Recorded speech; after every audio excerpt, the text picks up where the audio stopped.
All right, we'll get started. So, hello everyone. Welcome to our second lecture of the week. And today we'll be talking about what are called cylinders and quadric surfaces. So, last time we were talking about lines and planes, and we were beginning our discussion on some of the geometric objects we can see in three-dimensional space and ways we can talk about them.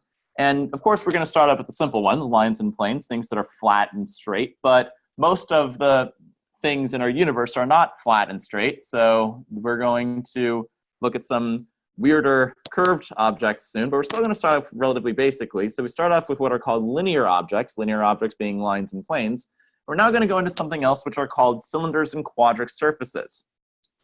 Now, before we begin, I wanted to remind everyone that whenever we see an equation in x, y, and z in three-dimensional space, then that often represents a surface of some kind. And what's so special about that surface? Well, the important relationship here is an equation. A point lives on a surface if and only if it satisfies a particular equation. So, for example, just as an example of this principle, what if you had, we can talk, for example, about, actually we're going to see several examples of this, but the simplest example we've seen so far is that, you've got some plane, for example, AX plus BY plus CZ plus D equals 0 is a plane. And we saw before that a point XYZ, that point lives on the plane if and only if the numbers satisfy the numbers x, y, and z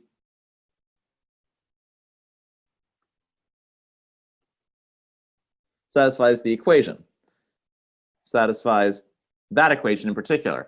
And that's going to apply to any surface that we talk about. Any kind of surface that we look at, same thing applies to spheres. For example, x squared plus y squared plus z squared equals r squared. That's a sphere centered at the origin, and a point lives on that sphere if and only if it satisfies that equation. That's the major aspect of what these equations actually are telling us. So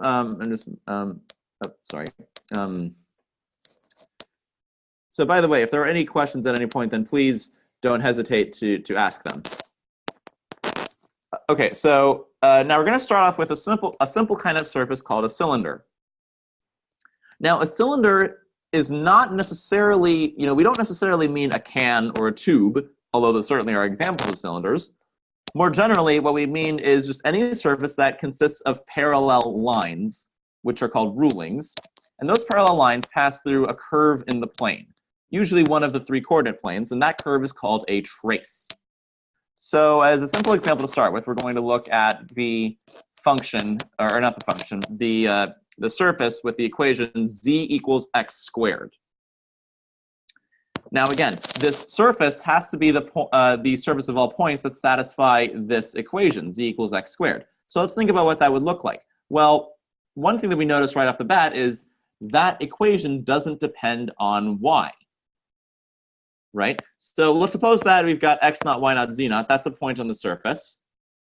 Then, in particular, so is the point x naught, y naught plus t z naught. So in other words, if x naught, y naught, z naught is on the surface, then so is x naught, y naught plus t z naught for any t that you want. What does that mean? It means, in other words, that the line r of t is given by x naught, y naught plus t z naught. That's also on the surface. So let's think about that for a second.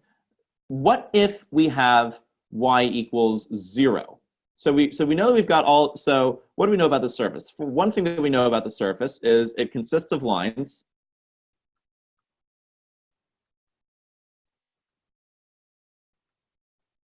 And the lines in particular are given by x equals x naught, y equals y naught plus t, and z equals z naught. for different x naught, y naught, z naught, but not just any x naught, y naught, z naught. We also know that it passes through, or it also contains, passes through and contains, those are weirdly drawn S's. It's hard to draw with this thing. Passes.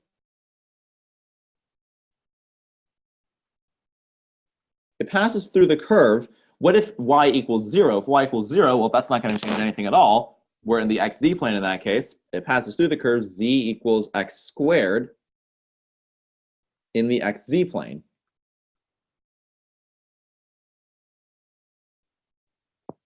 Now, what is the curve z equals x squared?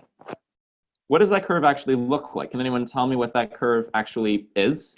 Z equals x squared. If we're talking about the curve z equals x squared in the xz plane, what is that curve? That's also known as a what?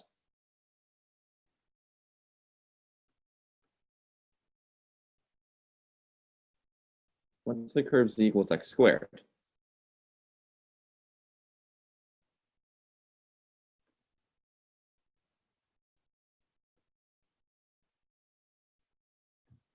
The curve, exactly. Z equals x squared is a parabola in the xz plane. So, AKA a parabola. Now I'm going to show you something kind of cool. We're going to, I'm going to, switch gears a little bit and see if I can find where this, here we are. So, I'm going to go over to a new, there we go. So can you all see the, let me see if I can make sure that I'm doing this correctly because it's kind of hard to have this control panel here. There we go. So, waiting for it. Okay, so everyone should see a three-dimensional coordinate plot. Can everyone confirm that, can I have someone confirm that we can see this, that there's the 3D coordinate plot here? Cool. Yes, good. So so what were we saying? We're looking at the curve, at the surface, z equals x squared, right? That's what we were thinking about. That was we were looking at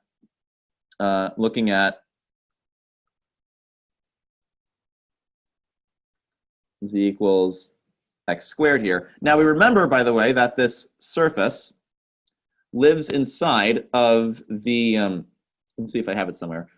This surface lives inside of the, or rather, not the surface, but rather the surface passes through the curve x squared equals z, which is, oh, not that one. Let's see if I can do this. So I'm going to be a little bit fancy here for a second, but you don't have to worry about this. Just typing some things in, blah, blah, blah, de blah, de blah, t0, t squared, t going from -10 to 10. And we get this curve in the xz plane. My point is the surface that we're going to eventually be looking at is going to pass through this curve. This is the parabola in the xz plane. Here we're looking at the xz plane. Let me actually, maybe this will be a little bit easier if I label the, if I decide to label the axes. So I'm going to do that real quick, which I should have done beforehand.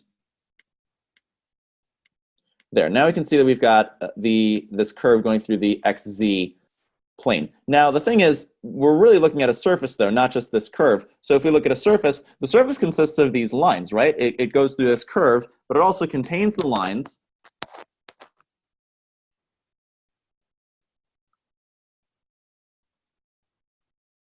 that are given by x equals x naught, y equals y naught plus t, z equals z naught.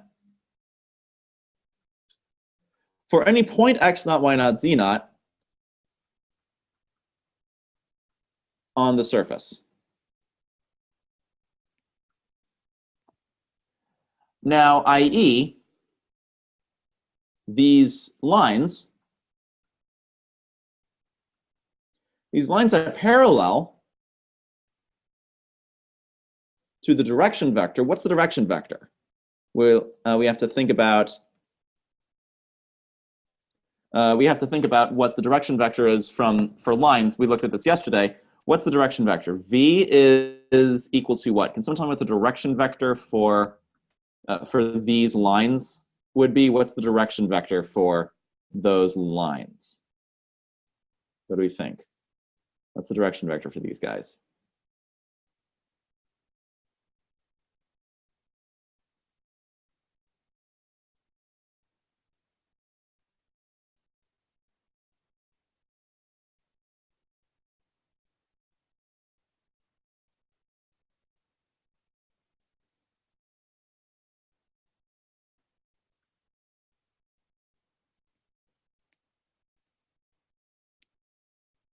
The direction vector is going to be the vector with the coefficients with the t, right? In this case, the direction vector is the only coordinate with a t coefficient is the y1, and it's 1. So the direction vector is 0, 1, 0, or if you prefer, j.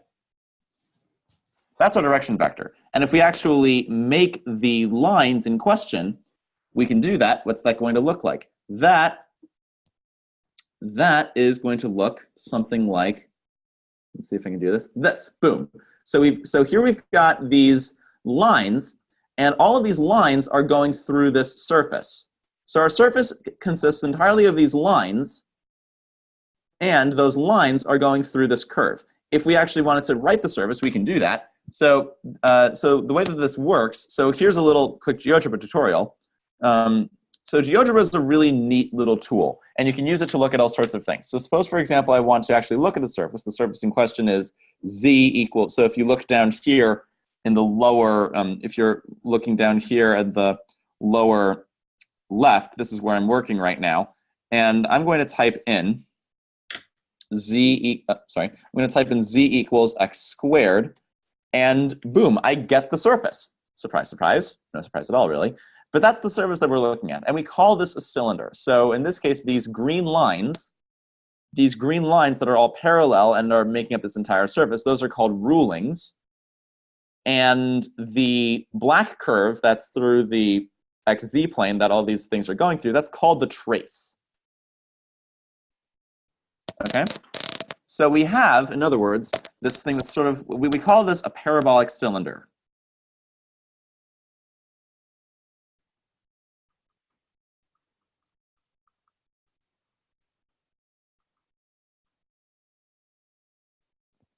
And by the way, GeoGebra is free. You just have to go to geogebra.org and you can get to work on it. It's totally free, and it's a great resource for you guys to help you work out through some of these quadratic surface problems. So I encourage you to play around with it a little bit, see what kinds of cool things you can do. It's really pretty neat. So this is our first example of a cylinder, even though it's not quite a cylinder in the traditional sense per se, but it's still very much a cylinder for our purposes. So let's go back to the where we were before. Oh, sorry, that's not what I wanted to do. Wanted to look at where did it go? I think it's this one. If I can find where the no, that's not right either. Where did it go? Trying to find where my, sorry about this, guys. There we go. So this is what I'm trying to, there we go. Okay, so we're back with the slides. So anyway, where I was before, and I encourage everyone to be taking notes in a notebook as well while we're doing this. So the lines are all parallel to the vector 0, 1, 0, as we said before. And the traces we saw, or the trace, the curve that this is going through is a paraboloid, or a parabola. So this is a parabolic cylinder. All right, questions on this example?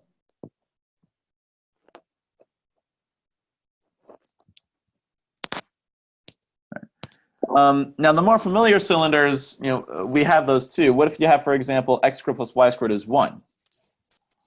Well, if you're looking in 2 dimensions, x squared plus y squared is 1. For 2 dimensions, we know what that is. For 2 dimensions, x squared plus y squared is 1 is going to be a circle, right? This is a circle in 2-dimensional space, but we're right now in 3-dimensional space. And the fact that we're in 3-dimensional space, well, what do you notice? There's no z here. There's no z here. So in this case, this surface doesn't depend on z. So if you've got some point x, y, z on the surface, then x, y, z plus t is also a point on the surface. So these rulings, it's another ruled surface. In this case, these rulings are all parallel to the vector 0, 0, 1. It's still a cylinder in the exact same sense. Now, in this case, but the trace in the trace of this going through the curve x squared plus y squared is 1. I already said this. This is going to be a circle, right? Appropriately, this is a circular cylinder. It's a very, mathematics is nothing if not descriptive. And if we go back to GeoGebra for a moment, go back to, or with GeoGebra, and I'll get rid of these objects that we had before. But we saw, for example, this surface x squared plus y squared is 1. I already queued it up in GeoGebra. So that's our cylinder in the exact same way we would expect it to be. And we can talk about the trace. The trace in this case is this circle through the xy plane, exactly as we expect. And the rulings are these vertical lines that are all going through this curve, and our entire cylinder is totally made up of these parallel vertical lines through that curve. So that's what we mean when we're talking about a cylinder. You see what we're saying? You see what we're trying to describe in this case. So that's what we mean when we talk about cylinders. Any kind of surface that's just made up entirely of parallel lines through a curve, but they have to be parallel lines. All right, questions so far on any of this stuff?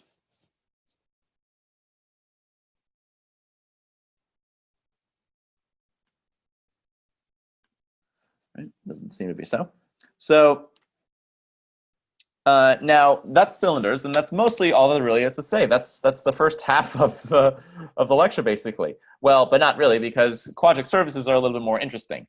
But before we look at quadric surfaces, then there's something I want to look at first, which is called conic sections. This is, some of you may have seen some of these before, but it's probably been a little bit.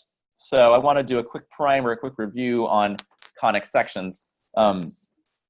So for conic sections, there are two main ones that we want to remind everyone of. There are really three. One of them is parabolas. We know what parabolas are. We've seen parabolas before. The other two that are a little less common to be seen are ellipses and hyperbolas. So ellipses, we know what they look like. They're ovals, basically, but more technically known as ellipses. And this is their equation. The equation is anything of the form x squared over a squared plus y squared over b squared. That's an ellipse centered at the origin. And the x-intercepts are plus and minus a, 0. And y-intercepts, 0, plus or minus b. And you can see that because for the x-intercept to be plus or minus a, 0, I mean, what's an x-intercept? X-intercept means that y is 0. Right? Just to emphasize this, if you want to talk about the x-intercept here, so the x-intercept is a 0, i.e. when y equals 0. And when y equals 0, that means x squared over a squared equals 1. So x is plus or minus a, which we see. So in this case, over here on the left, or sorry, on the right rather, I know my left from my right, we've got the ellipse x squared over 9 plus y squared over 4 equals 1. And in this case, a is 3. We see that with there being points at 3 and negative 3. Same principle with the y-intercept. With the y-intercept, I'll color this one in red. For the y-intercept, we have x equals 0, in which case we have y squared over b squared equals 1. So y equals plus or minus b. My point is ellipses, we should be getting used to seeing these again and getting used to remembering what equations mean. So those are ellipses. That's one kind of quadric surface, not quadric surface, conic section. Now here's the other kind of conic section that we'll be looking at. It are hyperbolas. And a hyperbola, it's similar in spirit to an ellipse, except you've got a negative here instead of a positive. So these are hyperbolas which intersect either the x-axis at plus or minus a, or the y-axis at plus or minus b. So here are some examples. In this case, on the right here, we have x squared over a squared. Sorry, not a squared. I want to be a little more specific than that. X squared over 9 minus y squared over 4 equals 0. Here we've got the opposite, y squared over 4 minus x squared over 9 is equal to, oh, I'm sorry, not 0, 1. If it were 0, that would be a different story entirely. We'll get to that later on. So what do we notice? Well, you want to look at the intercept. Now, which one is which? I mean, one of them has the hyperbolas, has the branches of the hyperbola opening side to side, and the other one has the branches opening up and down. Which one is which? Well, you can remember that by just considering the intercepts. So for the guy on the left over here, if you have y equals 0, then you have x squared equals 9, or x equals plus or minus 3. But if you have x equals 0, that means negative y squared over 4 is equal to 1, which is impossible. That can't happen, not in the real numbers. So you're not going to have y-intercepts. You're only going to have x-intercepts. So that's the upshot here. You only have x-intercepts. Likewise, on the right-hand side, you only have y-intercepts, because if you have x is equal to 0, you have y equals plus or minus 2. But if you have y equals 0, then that's going to mean x, or negative x squared over 9 is equal to 1, and that can't happen either. So here you only have, y-intercepts. That's how you remember which one is which.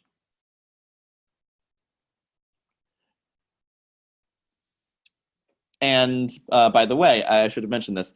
If you want to brush up on this on your own, if you want to look at conic sections on your own, then a good place to look at is section 10. I want to say it's 10.5, but somewhere in chapter 10 in Stewart, there's a good review of conic sections, and I highly recommend people look at that if you're having trouble with this stuff. Okay. So, moving along.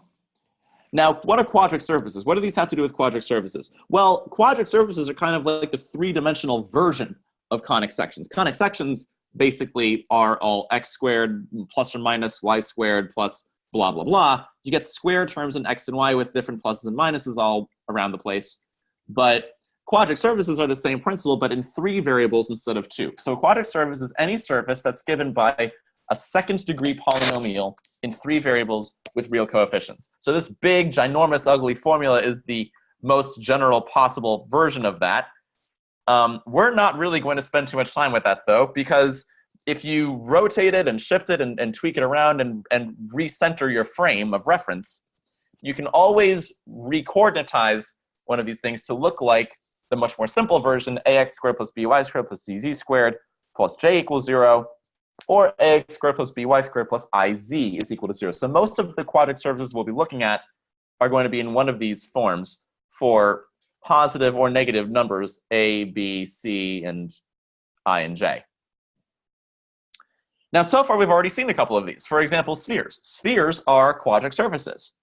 They, in other words, x minus x naught squared plus y minus y naught squared plus z minus z naught squared, those are all square terms. That is a polynomial in 3 variables of second degree. That's an equation that gives you a quadric surface.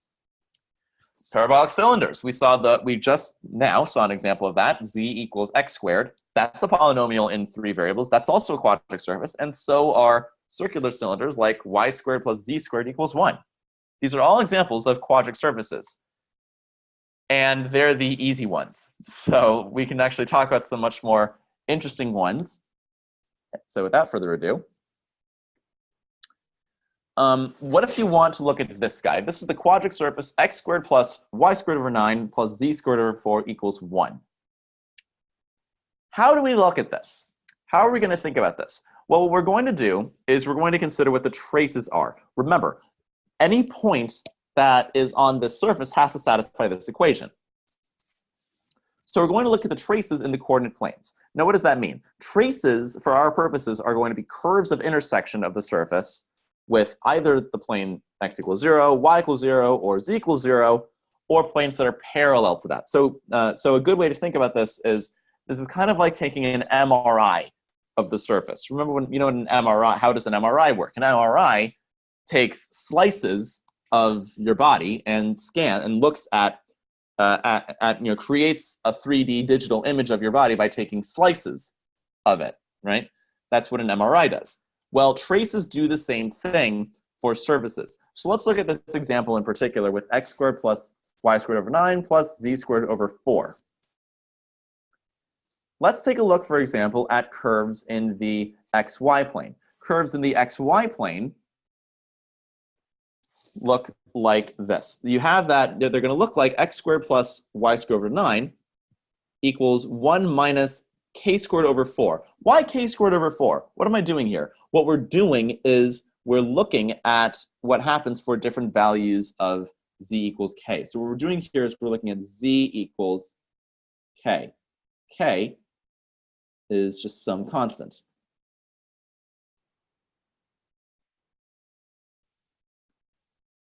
Better to do this perhaps in using actual drawings. So I'm going to go back to GeoGebra and go into the 2D version of this. So here is a 2D GeoGebra plot. Here we go. So just to remind everyone what we're looking at here, what we have, we're trying to consider, here we go. We're trying to consider the ellipse, or not the ellipse, I'm sorry, the quadratic surface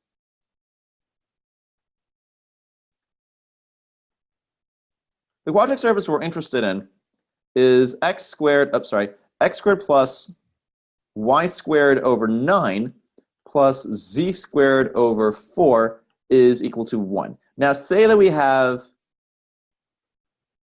z equals 0. If z equals 0, we're in the xy plane. And in the xy plane, this becomes x squared plus y squared over 9 is equal to 1. Now you can type that in GeoGebra, which I'm going to do again in the left-hand side in this list of equations that we're doing with right now. X squared plus y squared over 9 is equal to 1. And we get an ellipse. Of course we do. You look back and remember what the general ellipse formula is. Now, by the way, what if we have, what if z is changing? For a different z,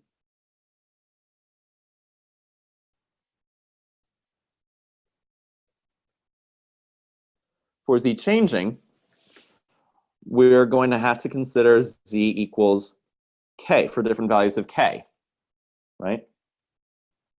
And k is just, these are different planes, right? These are just different planes given by z equals k. In this case, what that means is we've got x squared plus y squared over 9 equals 1 minus k squared over 4. So here's what I'm going to do. What you can do is you can take different values of k. So for example, what if we have, what if we have k is equal to root 3, and we get a different curve. So I don't want to, I don't like these labels, but let me actually, I'm going to change the labels a little bit so we can see what these actually mean. So the label in this case is going to, for this one up here, is going to be z equals 0. For the middle one, this green one, I'm going to make it z equals the square root of 3. No, wrong one. I didn't want that. Sorry, 1 second. Z equals 0. But then this one up here, this is what I want to make the caption be z equals square root of 3. Show the label to be the caption. Right. So what am I doing? I'm creating different traces for different values of z. You can keep doing this. You can take, for example, x squared plus y squared over 9 is equal to, I don't know, what if z squared is equal to root 2? You can make this equal to 3/4 in that case. This is what you get when it, or you can take, for example, equals 0, and you get this point in the middle. So you can do all of this different stuff to create different traces, as many as you'd like. And over time, what do we begin doing? What we're seeing here are different slices of this surface. These are all just different slices of this surface in, that are parallel to the xy plane. If we really want to make this MRI-like, what can we do? I'm going to create something else entirely. And now what am I doing? What I'm doing here is I'm basically taking a scan of this surface by just looking at different slices of it in real time. And I'm animating different slices. Now, what if I try doing this in 3 dimensions? So now I'm going to look at a 3D version of this. And I kind of, whoops, I spoiled it. So I'm going to get rid of those drawings. I kind of spoiled it already, but we can see where this is going. This is what's called an ellipsoid. And if I animate this trace, all that I'm doing is I'm taking slices of this ellipsoid. I'm taking slices and scanning this ellipsoid for different values here. If I get rid of this surface entirely, I'll turn this around, and just to convince you all, what am I doing? I'm creating an MRI, a vertical MRI of the surface. It's the exact same figure that we had before in the 2-dimensional graph. It's the same thing in the 3-dimensional one. It's just that in the 3-dimensional one, we have the luxury of being able to consider things in 3 spatial dimensions, and we get this ellipsoid. Do you see what we're doing? This is often an area, this is often a topic that confuses a lot of students, and I'm not always sure why, because really all that we're doing here, all that we're doing is just taking slices of this surface and trying to sort of extrapolate from that what the actual surface looks like. Are there any questions at this stage? Does anyone want me to slow down? Are there any questions at this stage of what we're doing? I think we seem to be okay. You don't have to do this, by the way, parallel to the XY plane. You can also do this. Let's go back to the 3D graphing calculator. What if you had, and just remind everyone, what if, we're looking at, just remind everyone, x squared plus y squared over 9 plus z squared over 4 is equal to 1. And if you want to take, for example, let's not look at z. What if we look at y equals 0? If y equals 0, then we have x squared plus z squared over 4 equals 1. This, in other words, is the xz plane. And you can do that. So let's do exactly that. We have x. Now the bad news is, I'm going to do this down here again. The bad news is GeoGebra is dumb, and in some respects. And if you try typing in x squared plus z squared over 4 equals 1, it's not going to know what you're trying to do. It's not going to understand that, because the 2-dimensional software doesn't have a z component. You really just have to make it y, unfortunately. But understand to yourself what you're actually trying to do. Why is it solid? I don't want that to be solid. Let me try that again. X squared plus y squared over 4 equals 1. There we go. So now that's another ellipsoid, or another ellipse. I can change the story a little bit, making it 1 minus k squared over 9.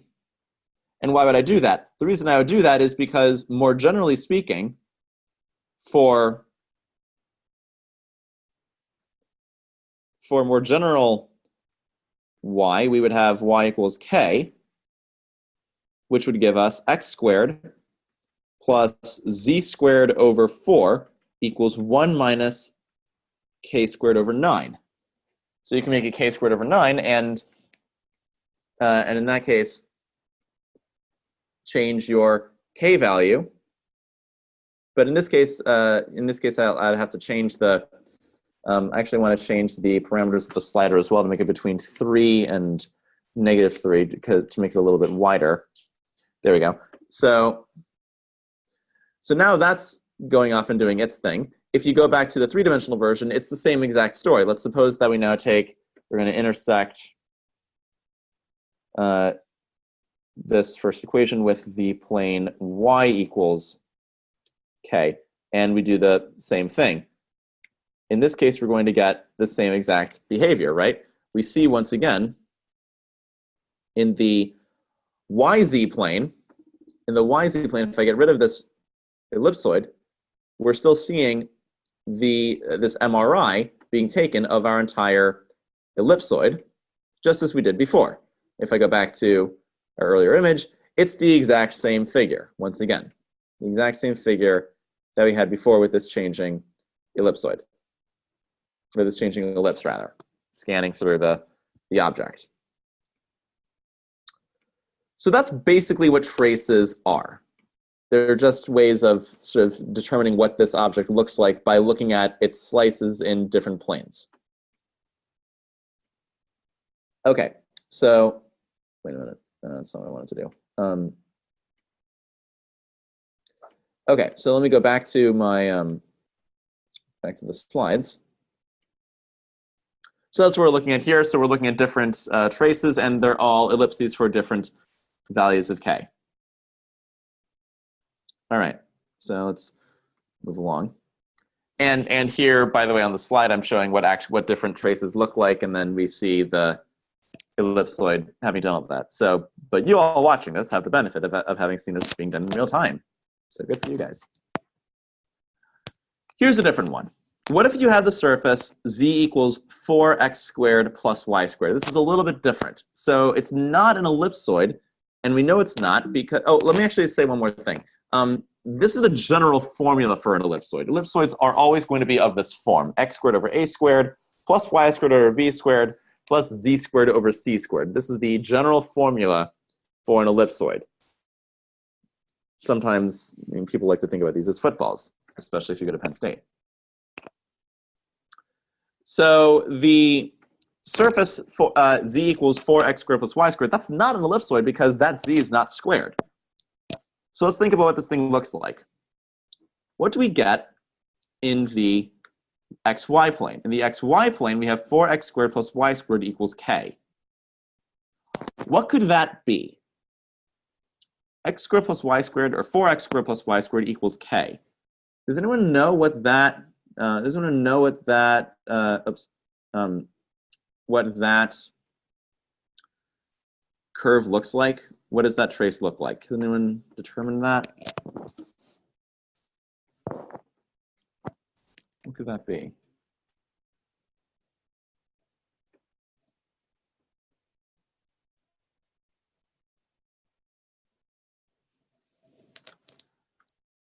Well, one thing that we have to observe immediately is that we need k to be positive. And why is k positive? Well, the reason k is positive is because you've got an x squared and a y squared. That's a positive number. K had better be positive.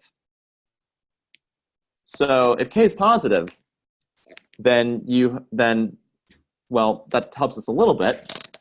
For example, we have, if we divide out by k, what do we get? X squared over, maybe we can write this as k over 4, plus y squared over k is equal to 1. Same, it's the same exact thing. Maybe that looks a little more familiar. What is that? Can anyone see what that curve is?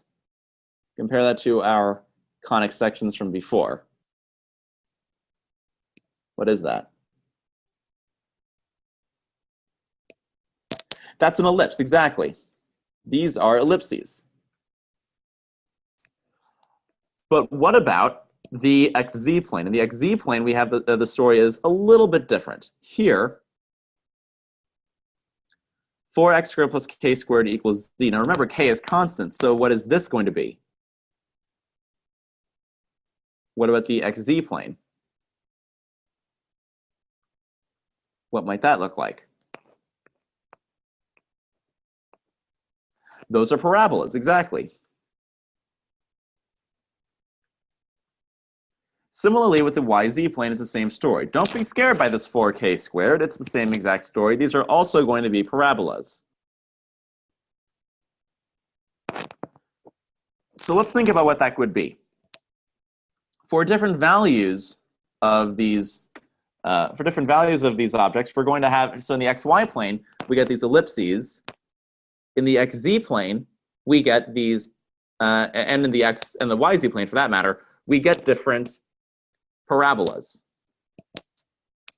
Let me go back to, let me go back to GeoGebra, and we'll see what this thing actually looks like. I'll get rid of these things. So here we're going to get, I'm going to say that we're going to intersect y equals k with the surface 4x squared plus y squared equals z.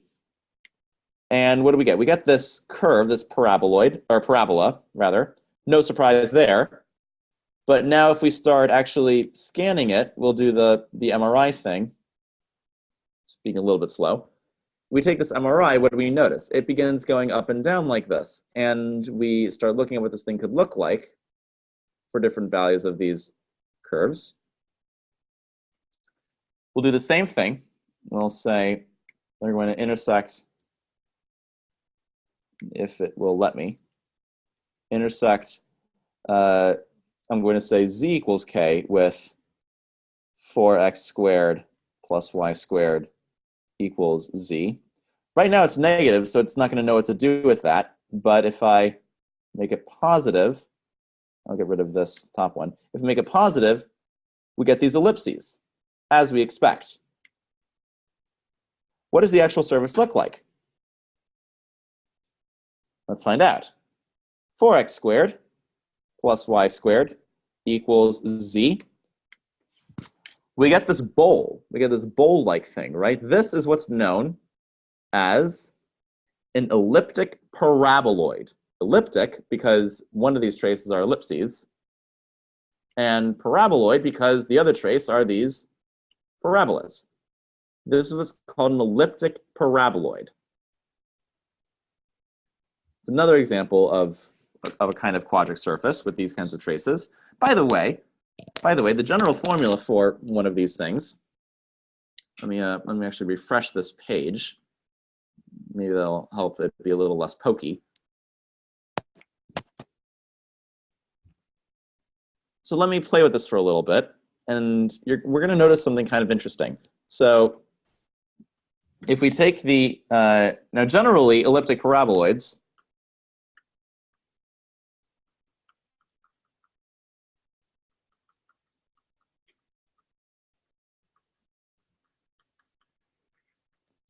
elliptic paraboloids generally are of the formula ax squared plus by squared plus cz plus d equals 0. Or you might switch these squares around, or so you might have something like ax squared plus by plus cz squared plus d equals 0, etc.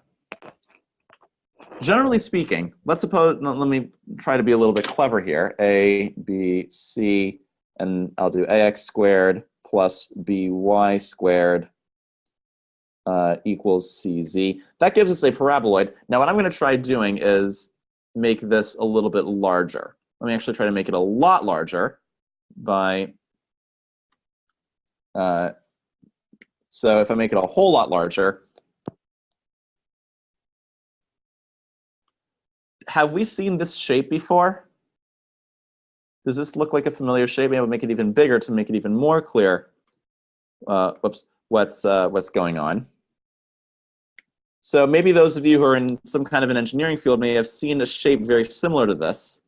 What is it starting to look like? I'll zoom out so we can sort of see this a little more clearly. But what is this starting to look like? Where have we seen something like this before? And I can almost guarantee that everyone has seen a shape very much like this before in some kind of architecture or engineering. What is this?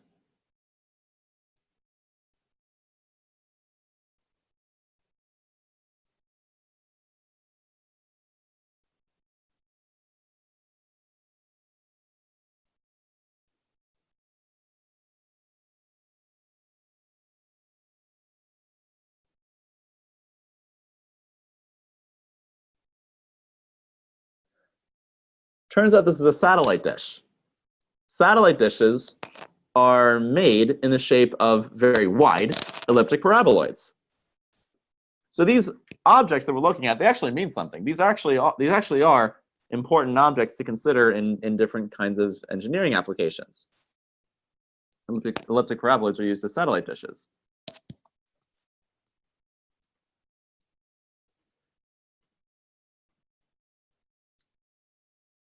It's a slightly different formula for the elliptic paraboloid that I read there, but it's the same principle, basically. Here's a different one. What about y squared minus x squared equals z? Now, this one's a little bit trickier. This one is a little bit trickier. What if we have xy traces? Xy traces, you set z to be some constant. Y squared minus x squared equals k. What could that be? What happens if you have y squared minus x squared equals k? Does anyone know what that? Does anyone know what those traces look like?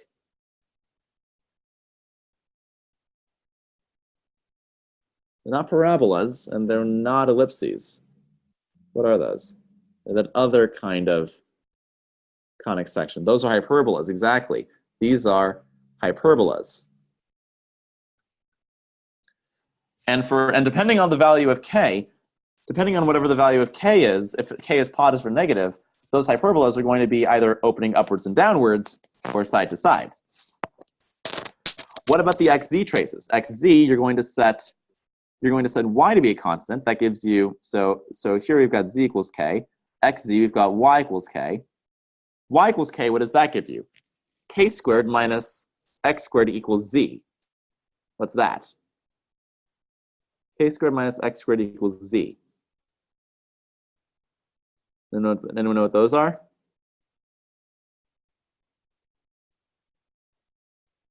Remember, k is constant.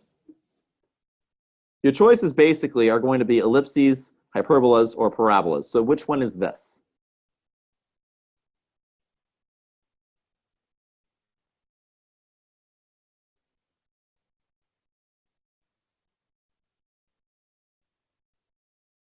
That's right, it is a parabola. It's a parabola, but it's a little bit more interesting because it's a parabola that's downward, right? It's our downward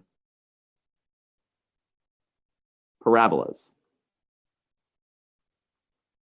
Downward because of this negative. You've got z equals negative x squared. Plus a constant, that's okay. They're negative parabolas, so they're just going to be shifted upwards or downwards. What about the yz plane? Similar principle in this case, these are going to be upward parabolas.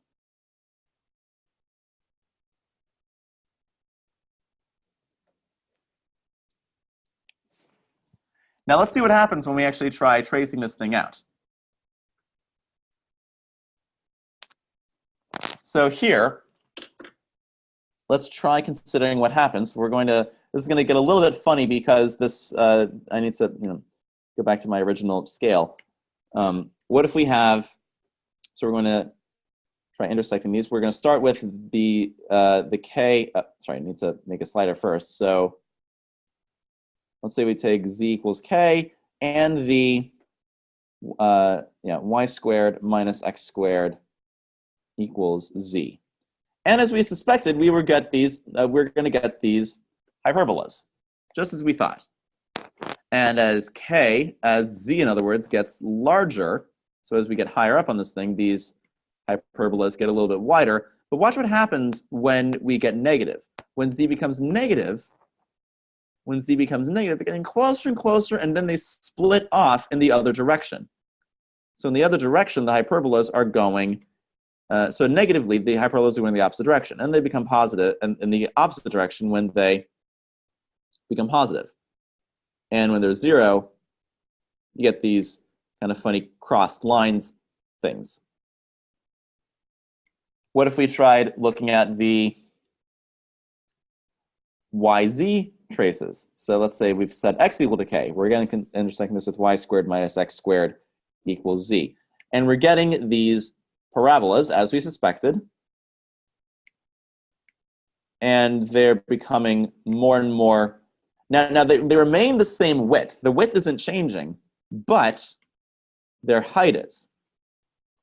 They're becoming lower the more you go in either of these directions. Can we begin seeing what this thing looks like? Anyone want to take a stab at trying to describe this thing? What might this thing actually look like?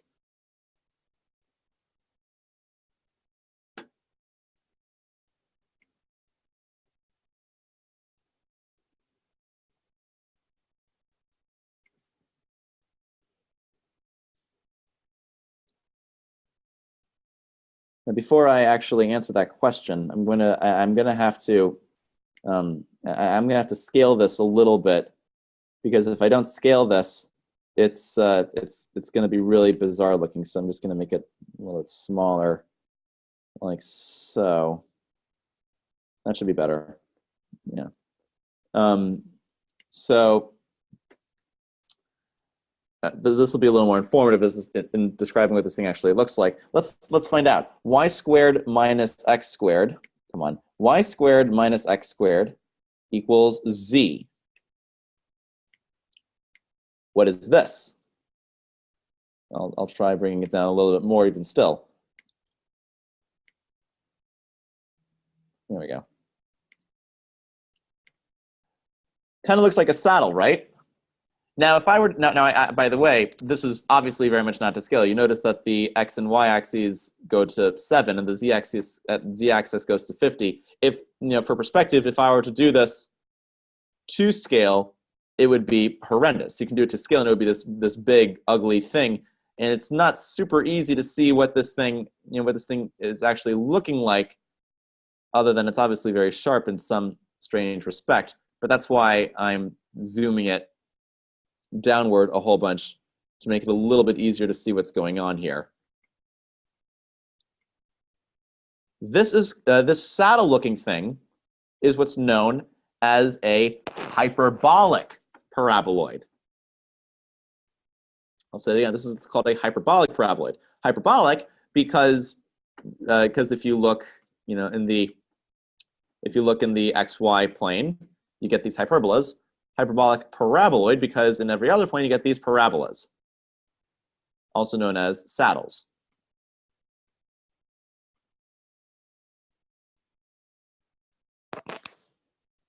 All right, so these are called hyperbolic paraboloids, also known as saddles.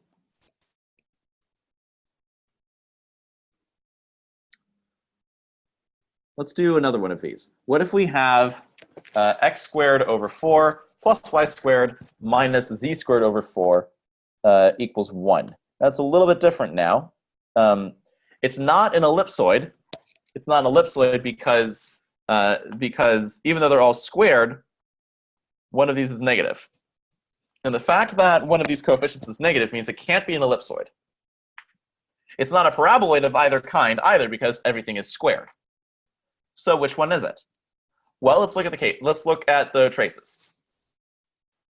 Starting off with x squared over 4 plus y squared. This is the xy plane. We're setting z equal to some constant k. 1 plus k squared over 4. What are these traces? Can anyone tell me? Maybe he's beginning to look. Let's see if we're getting used to this. What would those traces be? 2 squared values, positive coefficients, positive constant right-hand side. The xy traces are going to be what?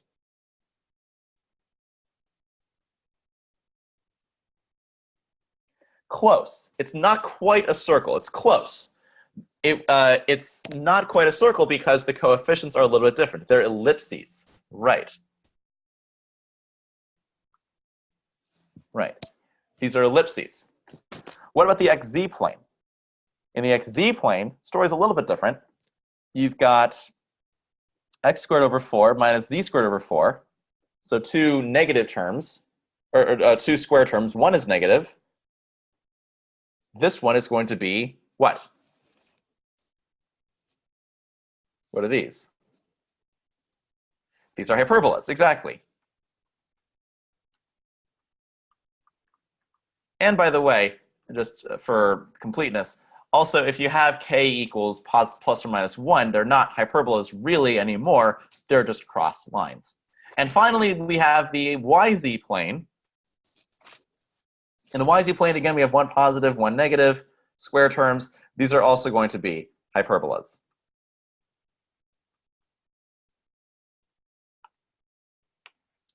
All right, so here's what the traces actually look like. So in the xy plane, going upwards and downwards, we get something that's got these ellipses. It's not a cylinder. It's not a tube, really. And you can tell that it's not a tube because it's getting wider and narrower.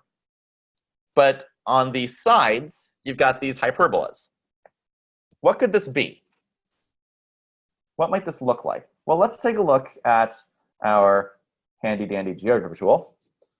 And now I want to make sure that I haven't spoiled anything so far. Good. Okay.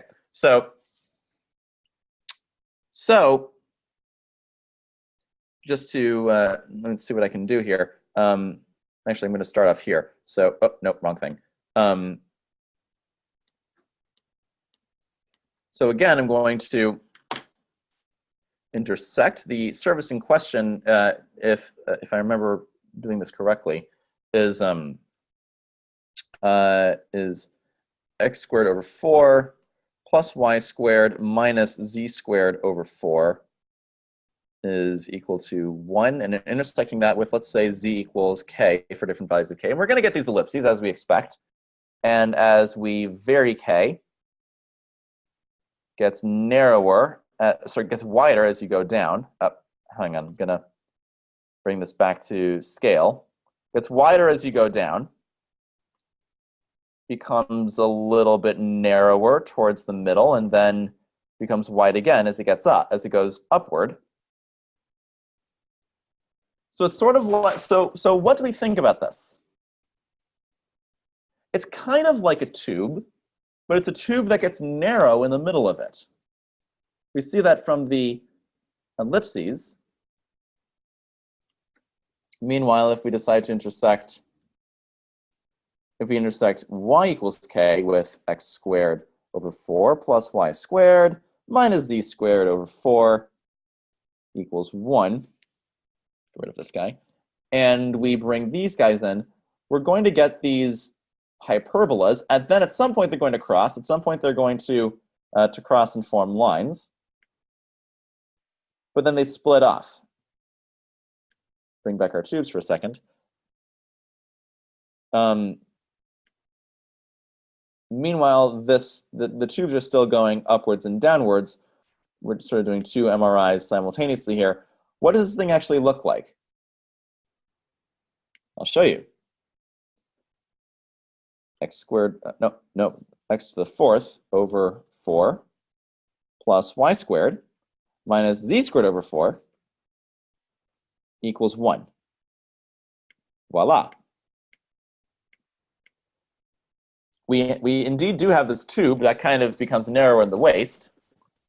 It's called a hyperbolic parabola. Sorry, no, we just did hyperbolic paraboloids. Excuse me.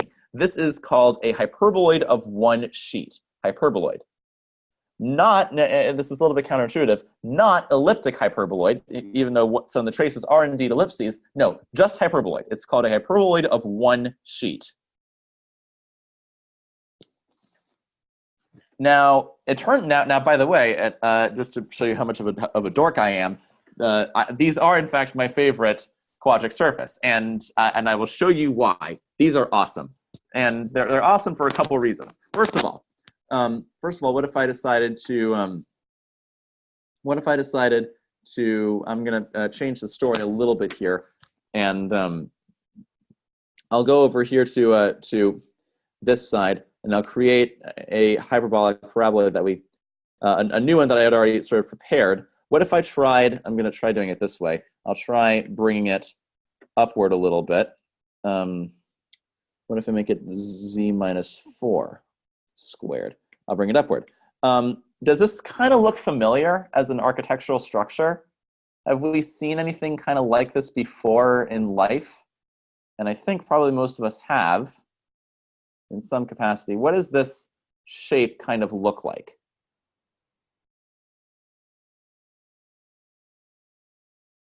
Where have we seen something like this before? Where may have you seen something like this before? You can shrink down. That's not a bad guess. It does kind of look rather vase-like, doesn't it?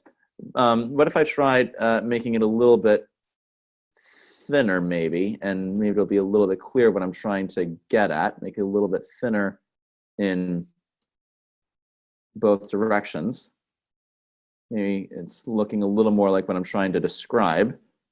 Raise it up. Maybe I'll try raising it up a little bit also, if I can find where it is. Here we are.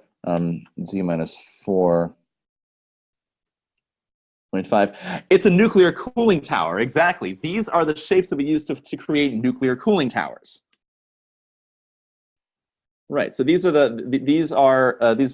and why is that? It turns out that hyperbolic paraboloids, I did it again. It turns out that hyperboloids of one sheet are extremely powerful geometric structures in terms of their strength and their rigidity. Why is that? I'll bring this back down to base level, and you'll see why. It turns out,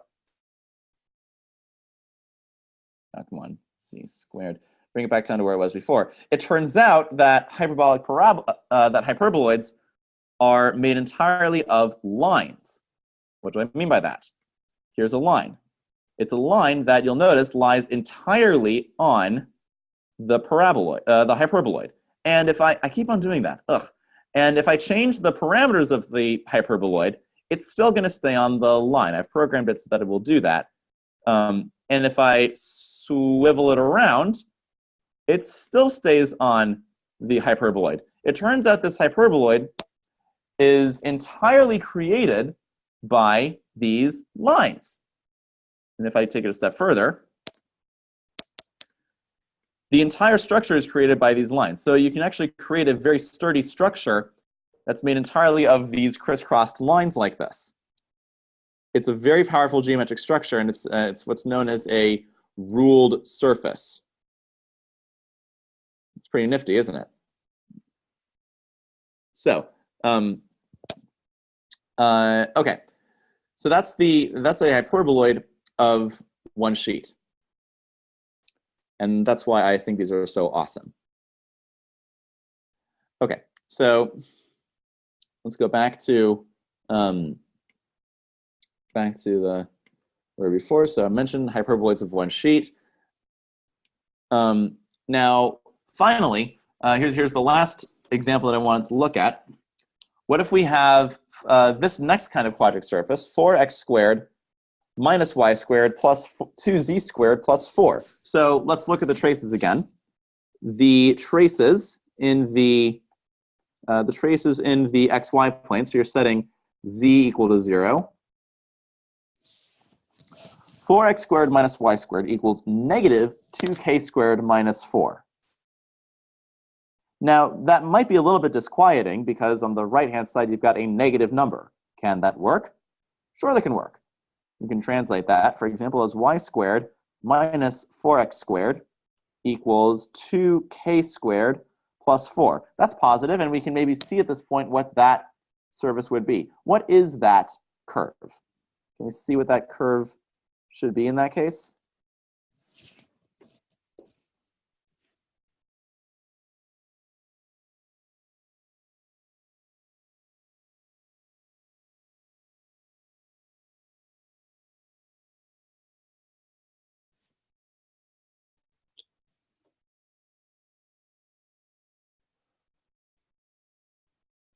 Once again, these are going to be hyperbolas, excuse me.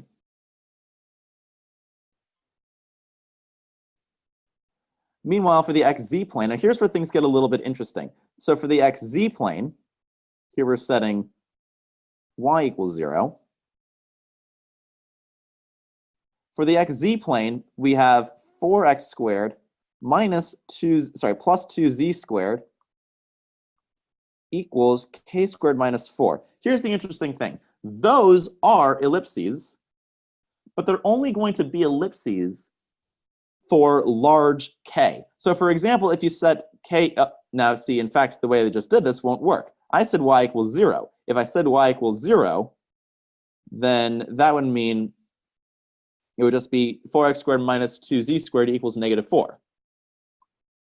4x squared minus 2z squared equals negative 4. What kind of curve is that? This is a trick question. What kind of curve is that?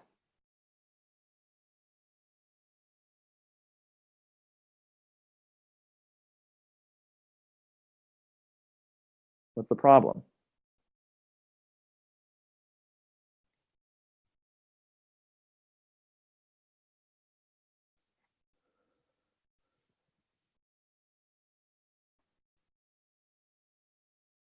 Now, it can't be a circle, really, because, or even a ellipse, because if you'll notice, on the left-hand side, you've got 4x squared plus 2z squared. That's a positive number. But it equals something negative. That can't happen. If you try plugging in y equals 0, this isn't going to work. You have to make it y equals k.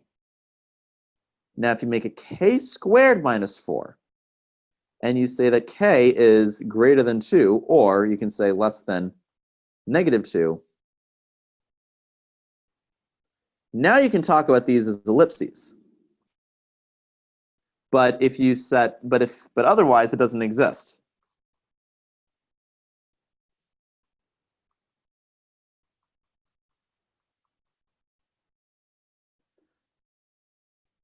Meanwhile, for the yz plane, again, you've got negative y squared plus 2z squared, a negative and a positive equals something that's, well, doesn't really matter if it's negative or not, but lo and behold, I'll just let you know, these are, once again, in fact, hyperbolas.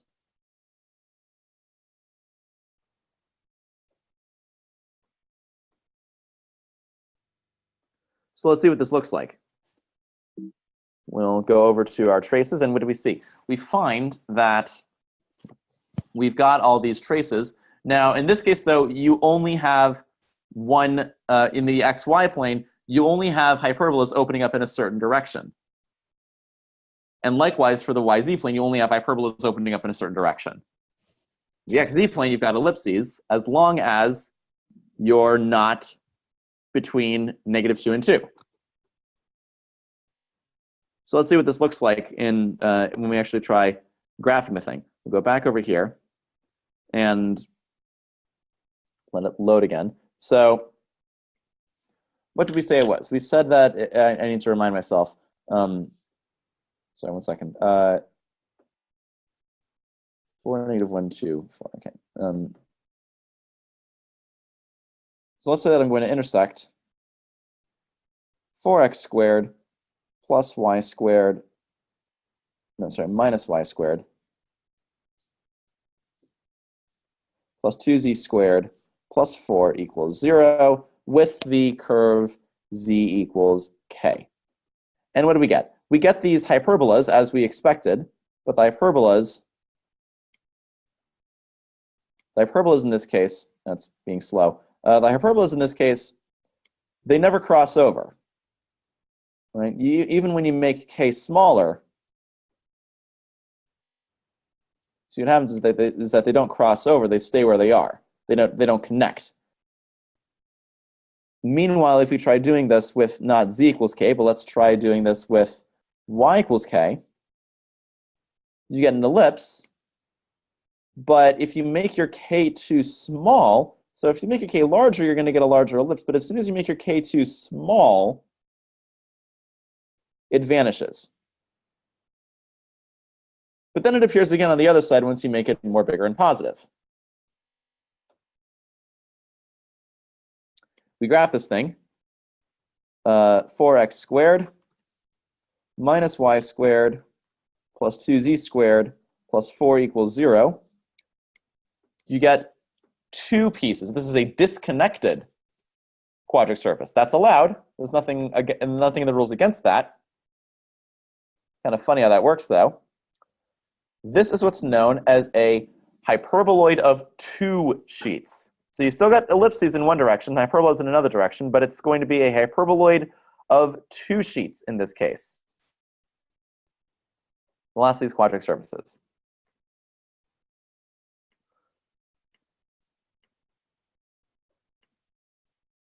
And that's the general formula for it in this particular case, anyways. So there's a table of quadratic surfaces, and you're going to have to know. Now, on the one hand, you should know what these things are. You should know what these things are and what they look like, but also you should be able to recover them by looking at traces. Now, traces are a bit of a funny thing. Oftentimes, students have had some trouble understanding what these things really mean. But really, like I said before, it's just an MRI. It's just a way of scanning, of taking like an MRI of the surface and trying to understand, you know, when you put all these slices together, what does this thing actually look like? So here's where we really begin training your geometric understanding of what's going on here. So best of luck. Are there any further questions with anything else that we're going to do?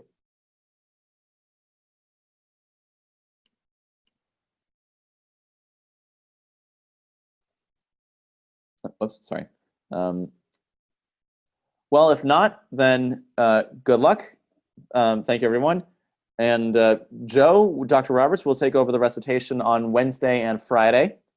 And I will see you guys next week. Good luck, everyone.